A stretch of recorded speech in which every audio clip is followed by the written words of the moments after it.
అంటే ఇంకా మెరుగైన మెరుగైన సేవలు అందించే విధంగా ప్రతిపక్షాలు తమకున్న నాలెడ్జ్ ప్రకారము వాళ్ళకున్న అనుభవాన్ని రంగరించి ఇంకా మంచి సలహాలు ఇస్తే బాగుంటుంది.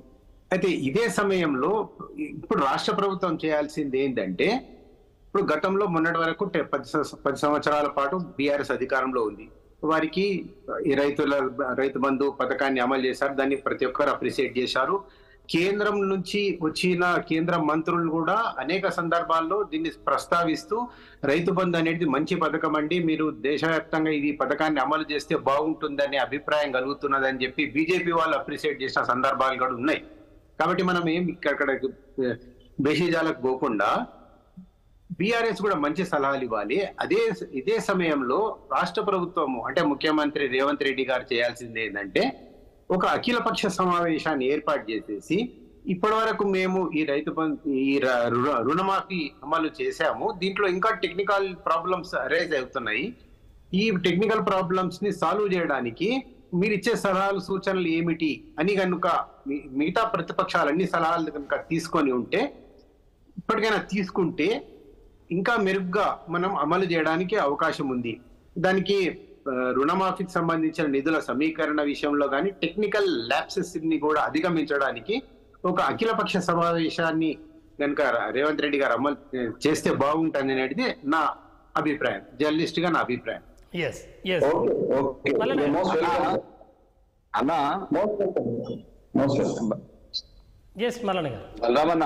ఇప్పుడు వెంకటరామన్న కూడా మామూలుగా తెలంగాణ ఉద్యమకారుడే, మేమందరం కూడా యూనివర్సిటీ నుంచి వచ్చిన వాళ్ళమే. నేను ఏమంటా అంటే, ఒక్క రుణమాఫీ కాదు, ఈ రోజు కాంగ్రెస్ అబద్ధం ఆడి మోసం చేసే ప్రయత్నం. మహిళలు మోసం చేసిరా, 2500 అనే పేరు మీద పెన్షన్లు 4000 అన్నారు మోసం చేసిరా, ఇప్పటివరకు చేయకుండా. ఈ రోజు అంతకంటే మించిపోయిన ఇబ్బందికరమైన పరిస్థితి ఏంటంటే, గ్రామాలలో విష జ్వరాలు బాగుతున్నాయండి, పట్టించుకునే నాదుడు లేడు. రైట్. ఎటువంటి అంటే ఇక్కడ వ్యవస్థ ఉందా లేదా, అసలు ప్రభుత్వం ఉందా లేదా, ఇక్కడ ప్రజాప్రతినిధులు ఉన్నారా లేదా అనే అయోమయమైన పరిస్థితి ఈ రోజు తెలంగాణలో దాపురించింది. కేవలం 8 నెలల కాలంలో అన్ని వ్యవస్థలు కుప్పకూలిపోతున్నాయి. మొన్నటి వరకు మామూలుగా రైతులకు ఒక రుణమాఫీయే కాదు, దేని విషయంలో మద్దతు ధర లేదు, బోనస్ లేదు, ఇతరత్ర సౌకర్యాలు లేవు, ఈ రోజు రైతు బంధు లేదు. ఇటువంటి విషయాలన్నింటినీ గాలి కుదిలేసి ఇంకా రేవంత్ రెడ్డి సత్యహరిశ్చంద్రుడు శ్రీరామచంద్రుడు అని చెప్పేసి వెంకట సామన్న లాంటి వాళ్ళు కూడా మాట్లాడితే సరే, అఫ్కోర్స్ ఆయన కాంగ్రెస్ పార్టీని అంటున్నా. అలానా సరే, హరీష్ రావు యొక్క డైలాగ్ గురించి తెలియదు అనుకుంటున్నా, అందుకనే రిజైన్ చేయాలంటున్నా నేను. ఆయన శ్రీరామచంద్రుడా, ఈయన శ్రీరామచంద్రుడా, లేదా పోయిన ముఖ్యమంత్రి గారు శ్రీరామచంద్రుడా, నేను ఎవరికేం సర్టిఫికేట్ ఇస్తలేను. నేను ఆ స్థితిలో లేనన్నా ఎవరికి సర్టిఫికేట్ ఇప్పుడు డెఫినెట్ గా లేను. మళ్ళా రాజకీయ ఏముంది అని అంటే, తెలంగాణలో ఇప్పటి వరకు జరిగిన వ్యవస్థలలో ఎంతో అంతో బాగుపడ్డ ప్రజలు, రైతాంగం, ఇతర వర్గాల వాళ్ళందరూ కూడా ఇవాళ ఇబ్బంది పడే పరిస్థితి వచ్చింది. గ్రామాలు వేల కోట్ల రూపాయలు ఖర్చు అవుతున్నాయి. ప్రైవేట్ హాస్పిటల్లోకి పోయి ఆర్ఎంపీలు పట్టుకోవడం, లేకపోతే అందుబాటులో ఉన్న వైద్యుల దగ్గరకు పోయి వైద్యం చేయించుకోవడానికి కోట్ల రూపాయలు ఖర్చు అయినా పట్టించుకునే నాదుడు లేడు. పారిశుద్ధ్యం లోపించింది, చాలా ఇబ్బందికరమైన పరిస్థితి వస్తుంది. ఏదో కర్ణాటక వర్షాలు కానీ ex-MLA should have idea and the government in the beginning it self ఆ ఆరోగ్యశ్రీలో ఉన్నటువంటి రోగాలకు సంబంధించి ఆరోగ్యశ్రీ యొక్క పరిధిని చాలా పెంచడం, దాని ద్వారా అనేక మంది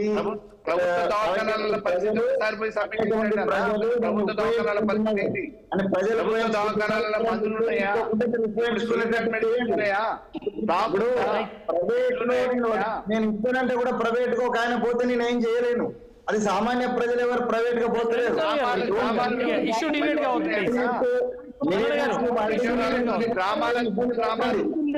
ధనాంతర గురించి మీరు ఇబ్బంది చేయకండి.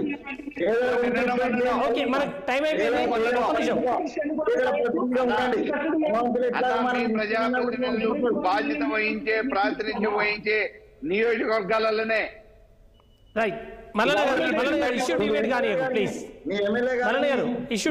గారిని అవి దృష్టి తీసుకొచ్చి నీ కాన్స్టిట్యున్సీ లో చేయించేటువంటి బాధ్యత కానీ లేకపోతే హక్కు కానీ నీకు ఉన్నదన్నా మీ ఎమ్మెల్యే గారు స్పందించకుంటే వారి మీద ధర్నా చేస్తారా లేకపోతే వారిని గ్రామాలకు వచ్చినట్టు చేస్తారా? మీకు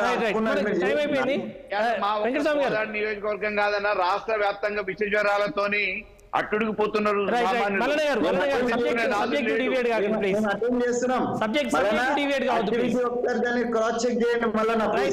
ఓకే కత్తి వెంకటస్వామి గారు టైం అయిపోయింది మనకు. ఓకే కిరణ్ గారు మీరు ఫైనల్ గా ఒక మాట చెప్పాలంటే ఏం చెప్తారు? మనం సబ్జెక్ట్ క్లోజ్ చేయాలి. కిరణ్ గారు. రైతులకు ఖచ్చితంగా మోసం జరుగుతున్నారన్నా. ఎక్కడ కూడా వీళ్ళు రైతులకు ఇవ్వాల్సినటువంటి రుణాలు పూర్తిగా ఇవ్వలేదు. 30% మట్టికి ఇచ్చారు, 30 నుంచి 40%, 60% మిగతా వాళ్ళకి ఖచ్చితంగా ఇవ్వాల్సిందే. దీంతో పాటు రైతు భరోసా పేరు పెట్టి ఖరీఫ్ రబీకి ఇప్పటి వరకు ఇవ్వలేదు. దానివల్ల మళ్ళీ మైక్రో ఫైనాన్సింగ్ పోయి అప్పుల బాధలో పడే పరిస్థితి ఖచ్చితంగా రాబోయే రోజుల్లో చూస్తాము. కాబట్టి అదొకటి. దాంతో పాటు కౌలు రైతులకు 12,000 రూపాయలు చెప్పి రైతు కూలీలకు 12,000 రూపాయలు ఇస్తామన్నారు. ఆ 12,000 రూపాయల గురించి ఇప్పటి వరకు రైతుల విషయంలో ఎక్కడ కూడా మీరు మాట్లాడట్లేదు. కౌలు రైతులకు కూడా రైతు బంధు ఇస్తామని చెప్పారు, రైతు భరోసా అది మాట్లాడట్లేదు. వీటన్నిటి మీద ఖచ్చితంగా స్పష్టత ఇచ్చి ఒక డేటా రిలీజ్ చేసి చేస్తే బాగుంటుందని చెప్పి కోరుకుంటామన్నా. ఓకే మల్లన్న గారు మీరు రేపు ధర్నాలు చేయబోతున్నారు రేపు రాష్ట్ర వ్యాప్తంగా. అవును. ఫైనల్ ఒక మాటలో చెప్పండి. మోసపూరితమైన ప్రకటనలతోనే అధికారంలోకి వచ్చిన కాంగ్రెస్ ఈ రోజు రైతాంగాన్ని వదిలిపెట్టింది, గాలి కుదిలేసింది. కాబట్టి తప్పకుండా రైతుల పక్షాన పోరాటం చేయడంతో పాటు అన్ని వర్గాల ప్రజలు కూడా ఇబ్బంది పడుతుంది. వాళ్ళ రాష్ట్రంలో బాధాకరమైన విషయం ఏంటంటే ఒక రైతాంగం కాదు, మిగతా మహిళల్ని కానీ వికలాంగులను కానీ వృద్ధుల్ని కానీ అన్ని వర్గాల ప్రజల్ని కూడా గాలి కుదిలేసేది. ఈ రోజు అనారోగ్యం పాలై గ్రామాలు మామూలుగా కుప్పగూలిపోతూ ఉన్నాయి. ఇటువంటి పరిస్థితులలో ప్రభుత్వం వాళ్ళు ఎంతసేపు రేవంత్ రెడ్డి గారు విదేశీ పర్యటన అంటాడు, లేకపోతే ఢిల్లీలో పోయి కూర్చుంటాడు. మంత్రులు ఒకళ్ళకొకళ్ళకు పొంతలు లేని సమాధానాలతోనే కాలయాపన చేస్తున్నారు. మేము రైతు బంధు కోసం పెట్టిన నిధుల్ని ఈ రోజు కాంట్రాక్టర్ల కమిషన్లకు 6% అమ్ముకుంటున్నారు తప్ప మిగతా వాటి గురించి పట్టించుకునే పరిస్థితి లేదు. కాబట్టి వ్యవస్థ కూలిపోతున్న పరిస్థితులలో ఈ ప్రభుత్వం కాలు కొద్దేసింది ప్రజల్ని. మేము ఇలా రక్షించని చెప్పేసి చెప్పక తప్పదు. రైట్. Okay sir. వెంకటస్వామి గారు ఫైనల్ ఒక మాటలో చెప్పండి. మేము చాలా పాజిటివ్ గా అందరి సమస్యల పరిష్కారానికి సిద్ధంగా ఉన్నాను. మేము ప్రతిపక్షాలను నిర్మాణాత్మకంగా వివరించమని కోరుతున్నాము.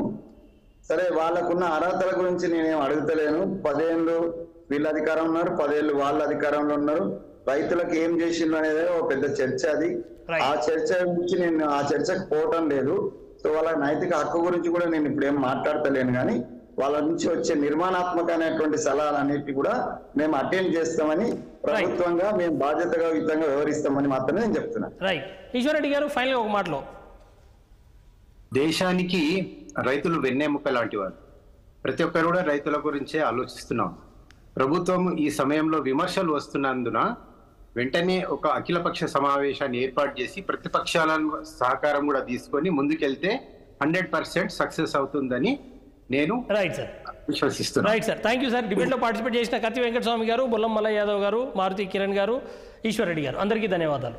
ఏది ఏమైనా ఇవాళ రుణమాఫీకి సంబంధించి వివాదం అయితే కొనసాగుతోంది. ఇప్పటికే కాంగ్రెస్ ప్రభుత్వం పూర్తిగా మేము చేశాము, అయితే ఎవరికైనా ప్రాబ్లమ్స్ ఉంటే మేము కంప్లీట్ చేస్తామని చెప్తున్నారు. అయితే ఇక్కడ తప్పించుకునే ప్రయత్నం జరుగుతుంది అన్నది బీఆర్ఎస్ కానీ బీజేపీ నుంచి కానీ వస్తున్న ఆర్గ్యుమెంట్. ఈ విషయంలోనే ఇప్పటికే ఉన్న ఈ కన్ఫ్యూషన్ నేపథ్యంలో రాష్ట్రంలో ఒక ఆల్ పార్టీ మీటింగ్ కండక్ట్ చేసి అన్ని పార్టీల అభిప్రాయము, ప్రజల అభిప్రాయం తెలుసుకొని ఈ సమస్యకు ఒక పరిష్కారం తీసుకొస్తే బాగుంటుంది అన్న ఒక అభిప్రాయం వ్యక్తమవుతుంది. అదేవిధంగా ఇవాళ రేపటి నుంచి బీఆర్ఎస్ ఆందోళన కార్యక్రమాలు మొదలు పెట్టబోతోంది. బీఆర్ఎస్ రేపు ఆందోళన కార్యక్రమాలు చేయడమే కాదు, రేపటి నుంచి దేవాలయాల సందర్శన చేసి మా ముఖ్యమంత్రిని క్షమించండి అని చెప్పనంటూ హరీష్ రావు గారు ఒక కార్యక్రమాన్ని తీసుకోబోతున్నారు. ఇది ఇవాటి వారం. మరికొన్ని అంశాలతో రేపు కలుద్దాం. Stay tune to 6 TV.